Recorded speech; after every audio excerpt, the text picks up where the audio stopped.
ରଥମହଲର ଦ୍ୱିତୀୟ କ୍ୟାମ୍ପ ଆଉ ପ୍ରଥମ ରଜନୀ ରସୁଲଗଡ଼ରେ କଣରେ ଅଛନ୍ତି ଡକ୍ଟର ଦୀପକ ଜେନା ଆଉ ଆପଣଙ୍କ ନାଟକ ହରିଶ୍ଚନ୍ଦ୍ର ଗୋଟେ ମାନେ ନାଟକ ବାହାରିବା ମାନେ ଫିଲ୍ଡଟା ଆସିବା ପୂର୍ବରୁ ଗୋଟେ ଭଲ ରିମୋର ନେଇଛି ଯାହା ଆମେ ଦର୍ଶକଙ୍କୁ ଭିଉ ପାଇଛୁ କଣ କହିବେ ସାର୍? प्रथम दर्शक मानक नमस्कार जे नाटक रिमोर प्रकृति में दर्शक मान ही देइचंती नाटक भल लगी से दर्शक मान कोटि कोटि नमस्कार सर आपन नारे बहुत अभियोग आछे आपण माने 15 खंड 18 खंड नाटक करछी एटा हमें कहू आपण आपन खराब भाबी पारत किंतु जोटा सब हमें सदाळे सामना करे प्रस्तुत अछि ना ना कथा न आपण सत कहू जे खराब भाबियार कोन अछि वो 15 खंड लिखिछि जदी मते धन्यवाद दियंती एतिर खराब भाबियार कोन नै नै हमें अलगा माने बाहरु सुनिछु जे आपन नारे माने इनडायरेक्टली कहिसंती जे आपण एटा प्रकृति इम्पॉसिबल ना पॉसिबल आपण वर्ष को 15 खंड 18 खंड ना इम्पॉसिबल जदी मु थारे लिखली किमि एटा मु एठी कहिया कथा न जे मु लेखिनी प्रकृति मु आरंभ रे भी कहिछि जे प्रकृति रे कोनोसी नाट्यकार कवि लेखक से माने निजे लेखन्ते से गोटे शक्ति काम करे सेठी एटा मु आरंभ रे भी कहिछि एबे मध्य जते पर्यंत लेखुथिबी सेते पर्यंत कहूथि जे 15 खंड नाटक एथर मु 15 खंड लिखिनी 14 टा धरिछि 12 टा सरिछि एइनी ना हबने एथर कारण अलगा अछि सिनेमा फिनेमा गुडा अछि आगु धरिछि सब ताकू करबी सिनेमा यात्रा एते करूनी तेनु जे सेटा गोटे कथा न जे जे जति पारिबो से सेति करियो एक मन में कष्ट आसे जो बाहर शुणुते आपण नारे अभियोग आसी जे अलगा आम जब आपको डायरेक्ट पचार ना जिते शत्रु गुड़ा बढ़ी जी आप जानवे आप किसी भल कम कर तेणु ये शत्रु कह शत्रु जे माड़पिटी शत्रु नुह ये प्रोफेशनाली यही पारे जे किए नाटक लिखि पार न किए पाऊना से कह स्वाभाविक कथा मुझे ये कही कल किए 30 खंड लिखिदेव मत भी खराब लगे बाबा 30 खंड लिखिदेला करगला तेणु ये शत्रु नुह एटा शत्रुता कह कंपिटेटर तेणु मो कंपिटेटर मान को बहुत धन्यवाद दिए चिंता कर हाँ बास बास माने सेटा गोटे कथा जे आपण घरे सोइथिबे आपण जदी पब्लिक रे चर्चा होतबो त जानिबे आपण किछि करूछन निश्चित सर दर्शक मानु कहिबे आपण एबे सुधा केते खंड नाटक कंप्लीट करि सेलेनी अनुसार सरिलानी 12 टा सरिलानी आउ 3 टा अछि फील्ड रे अछि 12 टा नाटक को अनुसार गोटे तो माहेश्वर रे अछि आपण माहेश्वर बोझ जे तापरे जो एठी हरिश्चंद्र रंगमहल तापरे सेठी एडा सिंहबाहिनी तापरे विश्व दरबार ढोलिया शिवानी रे नईरना बिलुआ खाई कोणार्क रे सबुआडा चर्चा आम कहानी धौली रे लव जिहाद तापरे कलिंग रे गोटे सुआ गोटे सारी स्वर्णमहल तो ना पाखे मो ना लेखा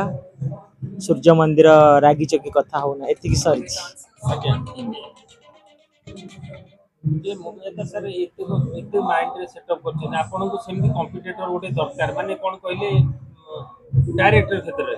आपन को लेखनी रु गोटे डायरेक्टर भी सेति की ये करिया दरकार जे आपन को लेखा शैली की ताको माने ठीक प्रेजेंटेशन करिया पई कलाकार को भूमिका रहे आउ राइट डायरेक्टर मान को निश्चित निश्चित निश्चित कारण आमे तो ए पर कागज रे लिखिबा से 60 फुट स्टेज रे देखैबे ना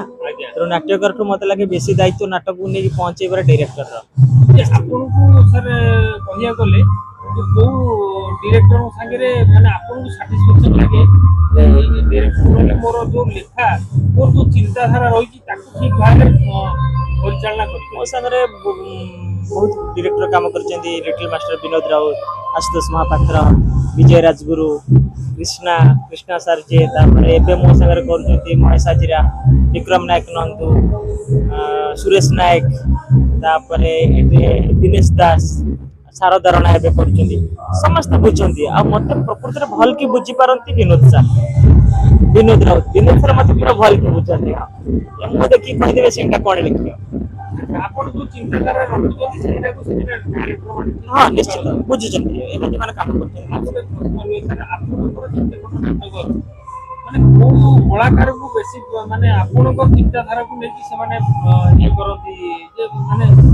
एते प्रेजेंटेशन करि केनती माने दर्शक समस्त करते मुझे कलाकार के साथ काम करते मतलब समस्त ठीक ठाक करते माने नाटक गुडा पॉपुलर होता नहीं समस्त करते से माने भेद टीम वर्क निश्चित नाटक आत्म जने राइटर की डायरेक्टर की कलाकार जने चाहे किसी कर पारिबे ସମସ୍ତଙ୍କର ଗୋଟେ ମିଳିତ ଉଦ୍ୟମ ରହିବା ଦରକାର ଏବଂ ତା ସାଙ୍ଗରେ ଦର୍ଶକ ମାନଙ୍କର ଭଲ ପାଇବାଟା ବି ଦରକାର। ନହେଲେ ଆପଣ ଯେତେ ପରିଶ୍ରମ କରି ନାଟକ କରିଥାନ୍ତୁ ସକାଳୁ ଗଲାବେଳେ ଦର୍ଶକ ଯଦି ମୁହଁ ମୋଡ଼ିଦେଲେ ସେ ନାଟକ ସେଇଠି ରହିଲା।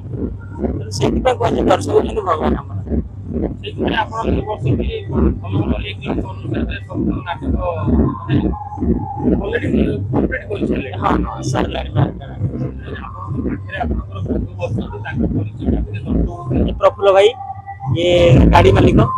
ତାଙ୍କ ଗାଡିରେ ମୁଁ ସବୁବେଳେ ଯିବା ଆସିବା କରେ। ଆପଣଙ୍କୁ ଯେତେବେଳେ ମାନେ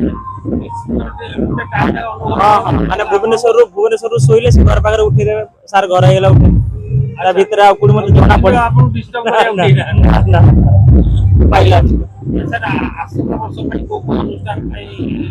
ଅଗ୍ରିମ ହେଲାଣି ନା ନାଇଁ ସେମିତି କିଛି ଭଲ ଷ୍ଟ୍ରାଟେଜି? ଆପଣ ନିଜେ କହୁଛନ୍ତି ବହୁତ ସତ ହେଇଗଲାଣି, ଏଗୁଡା କହିଲେ ଆହୁରି ବଢୁଛି। ଆଉ ଆମେ ସାର୍ ସଦାବେଳେ ସତ କଥା ହିଁ କହୁ, ତେଣିକି ଯାହା ମୁଁ ଯେତେଟା ପାଟିରେ ନାଟକ କରିସାରିଲିଣି ସେତେ ପାଟିରୁ ମୁଁ ଅଗ୍ରିମ ନେଇସାରିଲିଣି। 27 ପାଇଁ ଅଲରେଡି ସରିଲାଣି। ସାର୍ ଆପଣଙ୍କର ଯୋଉ ଭଲ ପାଇବା ଦର୍ଶକ ଆପଣଙ୍କର ଫ୍ୟାନ୍ ଅନେକ ଅଛନ୍ତି, ସେଇ ଫ୍ୟାନ୍ ମାନଙ୍କୁ କଣ ମା ଶାରଣୀଙ୍କ ଆଶୀର୍ବାଦ ସେଟା ପ୍ରକୃତରେ ନା ଆମେ କିଏ ଦର୍ଶକ, ମୁଁ ତ କହିଲି ସେ ଦର୍ଶକ ମାନଙ୍କ ସେମାନଙ୍କ କର ଥାଏ ଆମ ଭକ୍ତ ଥାଏ। ସେଇମାନଙ୍କ ଭଲ ପାଇବା ଯେତେ ଦିନ ଥିବ ସେତେ ଦିନ ମୁଁ ଲେଖୁଥିବି। ଯୋଉଠି ମୁଁ ଜାଣିବି ମୋ ଦର୍ଶକ ମତେ ଭଲ ପାଉନଥିବ ମୁଁ ସେଇଠି କଲମ ଛାଡ଼ିବି। ଧନ୍ୟବାଦ। ଧନ୍ୟବାଦ, ନମସ୍କାର।